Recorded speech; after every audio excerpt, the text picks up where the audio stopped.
soal ada teks 1, keberhasilan komponen sistem pendidikan dalam melaksanakan fungsinya bergantung pada sarana penunjang satuan-satuan pendidikan, sarana penunjang sistem tersebut antara lain kurikulum, pendidikan, serta sumber daya pendidikan dan pengelolaan, penyediaan sumber daya pendidikan meliputi gedung dan perlengkapannya, sumber belajar seperti buku dan alat bantu mengajar, serta dana pengelolaan yang memadai.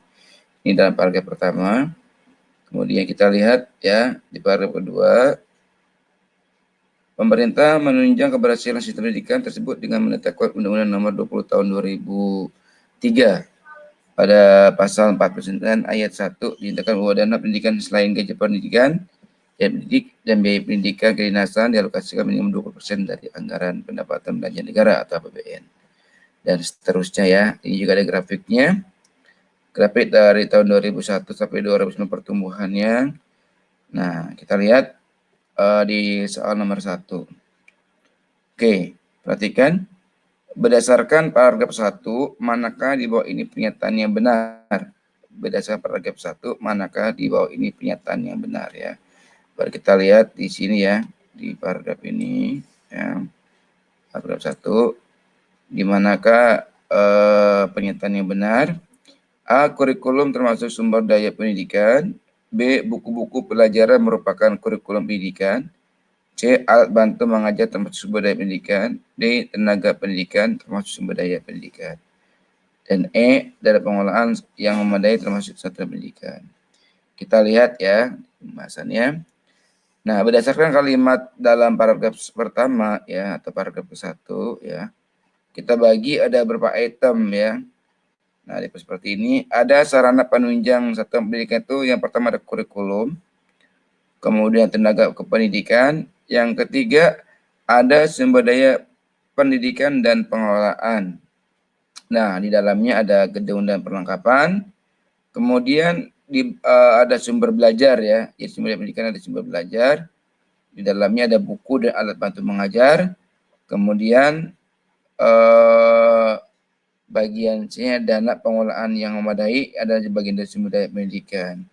Nah, kalau melihat faktor-faktor yang ada dalam paragraf ini ya, bagian paragraf pertama ini, nah kita bisa ambil kesimpulan nih bahwa alat bantu mengajar adalah bagian dari sumber daya ya.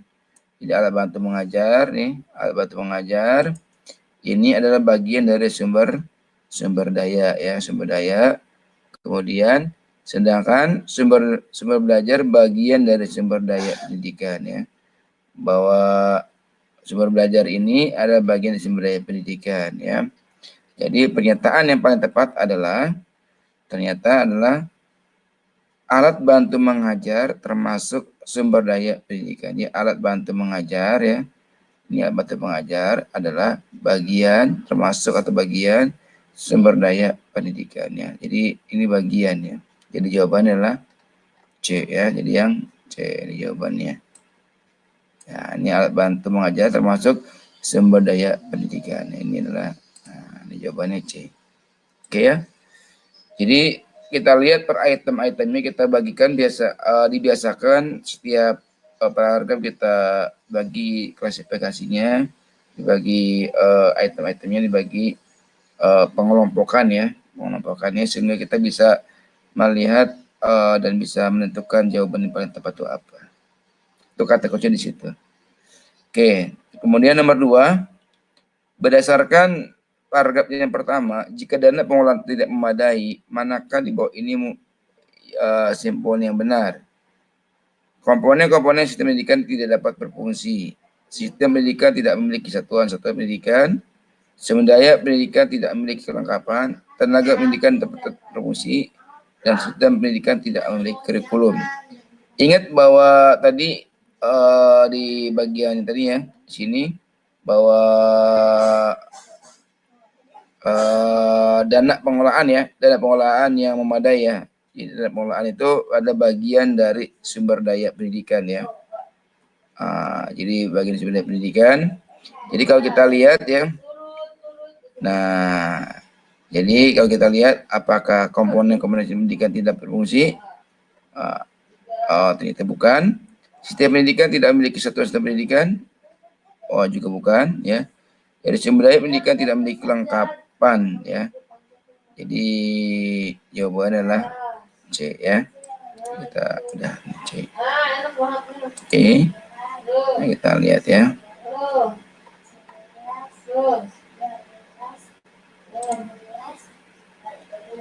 Kita lihat. Komponen-komponen karena masuk komponen ya. Jadi komponen-komponen dalam pendidikan ini kita ulangi ya, ada kesalahpahaman tadi. Sistem pendidikan tidak berfungsi. Jadi betul-betul. Jadi jawabannya adalah A ya. Jadi komponen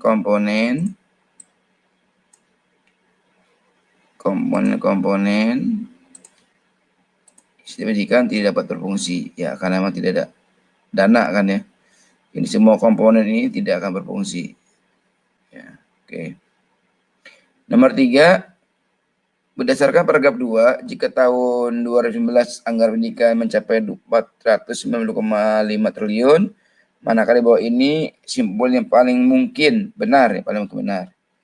Pemerintah melaksanakan isi konstitusi negara, pemerintah tidak memperbaiki ruang kelas yang rusak, pemerintah membayar gaji pendidik dengan dana APBD, pemerintah menaikkan anggaran pendidikan sebesar 2%, dan pemerintah menerapkan undang-undang terbaru untuk menunjang sistem pendidikan. Kita lihat ya, ini ya. Nah, petikan kalimat ketiga dalam paragraf kedua nih ya. Di sini ada ya, di petikannya ya. Ya, kita bisa sudah saya pisahkan ya. Nah, alokasi dana untuk anggaran pendidikan tahun 2019 sebesar 492,0 triliun atau 2% dari belanja negara yang mencapai 2.461,1 triliun. Nah, kalimat tersebut mengindikasikan bahwa pemerintah telah melaksanakan Undang-Undang tahun nomor 20 tahun 2003 pasal 49 ayat 1. Jadi jawabannya adalah A ya. Jadi pemerintah sudah menerapkan ya isi konstitusi negara. Ini. Oke, soal nomor 4.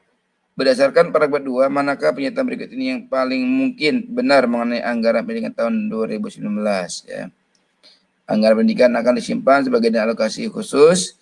Anggaran pendidikan akan diberikan kepada 20,1 juta siswa melalui dana BOS. Anggaran pendidikan sebesar 50% akan dihibahkan ke Kementerian Agama. Anggaran pendidikan akan digunakan untuk memperbaiki 56.000 gedung sekolah, dan anggaran pendidikan akan diberikan kepada 472.000 mahasiswa sebagai beasiswa. Nah, kita lihat ya di opsi jawaban tersebut ya, bahwa anggaran pendidikan target untuk program Indonesia Pintar, BOS, dan Bisa Bidik ya.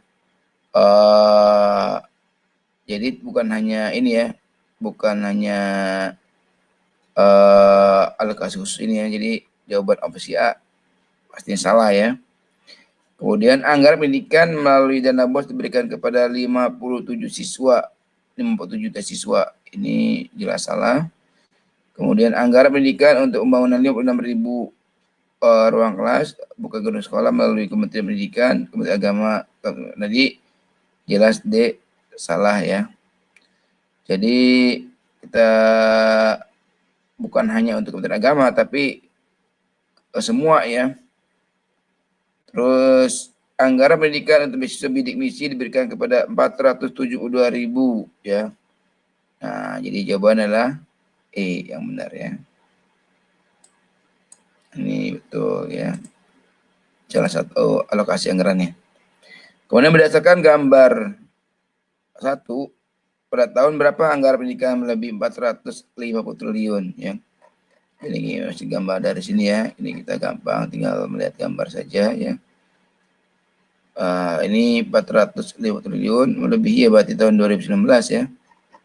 Ini bisa kita tebak ya. Oke ya, jawabannya E ya. Oke. Berdasarkan gambar 1, pada tahun berapa anggaran pendidikan menunjukkan angka terendah. Nah, kita juga bisa lihat ya. Kalau ini kita lihat di soal ya 2011 ya. Tuh kita lihat, ini mudah sekali ya.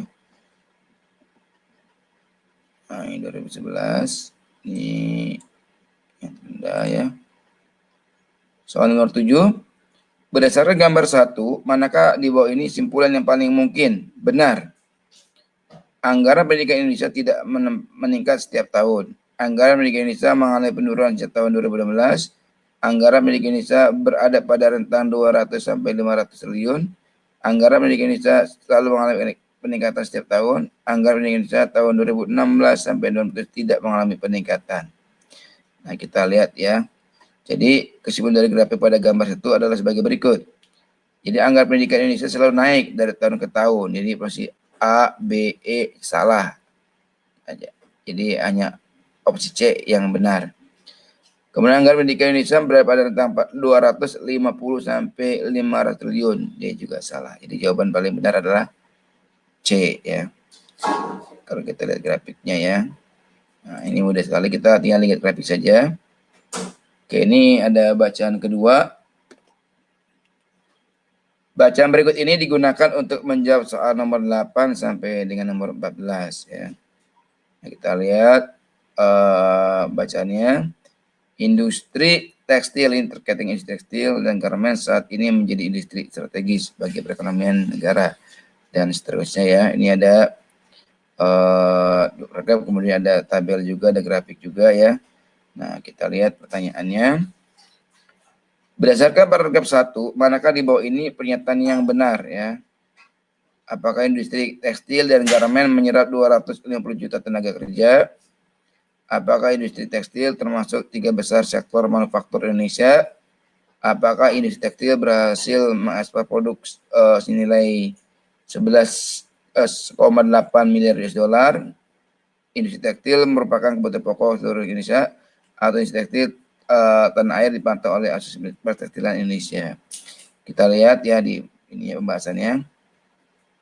Industri tekstil dan garmen menyerap 257 juta tenaga kerja. Ini berdasarkan dari paragraf 1 ya. Padahal 250 juta itu adalah seluruh penduduk Indonesia, jadi tidak mungkin ya. Pasti salah ya. Jadi nggak mungkin.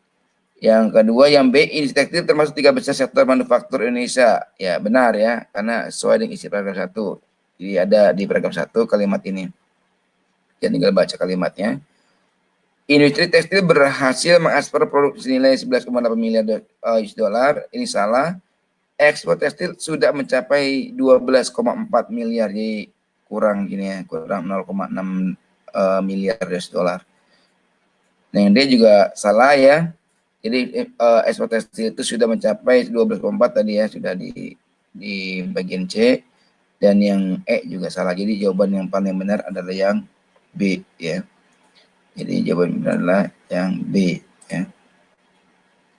Oke. Soal nomor 9, berdasarkan paragraf 1, jika penduduk Indonesia berjumlah 250 juta jiwa, manakah di bawah ini kesimpulan yang benar? Setiap Indonesia dapat memproduksi garmen, setiap penduduk membutuhkan produk pakaian jadi, setiap penduduk dapat memulai usaha di sektor manufaktur, setiap harus bekerja di industri tekstil dan garmen, setiap penduduk dapat menjadi anggota Asosiasi Pertekstilan Indonesia. Nah, kita lihat ya di paragraf 1 itu apa kalimatnya. Jika penduduk Indonesia berjumlah 200 juta, berarti pangsa pasar industri garmen sangat luas. Hal ini karena setiap Indonesia membutuhkan produk pakaian jadi. Jadi jawaban adalah yang B ya. Tentunya karena sebagai konsumen ya. Oke. Nomor 10. Berdasarkan paragraf 2, manakah pernyataan di bawah ini yang paling mungkin benar ya mengenai industri konveksi? Industri konveksi merupakan produk ekspor Indonesia, ekspor impor Indonesia. Industri konveksi termasuk dalam pendapatan sektor non-migas. Industri konveksi memiliki nilai ekspor lebih tinggi daripada batu bara. Atau industri konveksi merupakan sektor manufaktur terbesar Indonesia. Dan yang E, industri konveksi memiliki nilai ekspor lebih tinggi daripada kelapa sawit. Kita buktikan ya di kalimat-kalimat di paragraf kedua ya. Yang A, industri konveksi merupakan produk ekspor impor Indonesia. salah ya.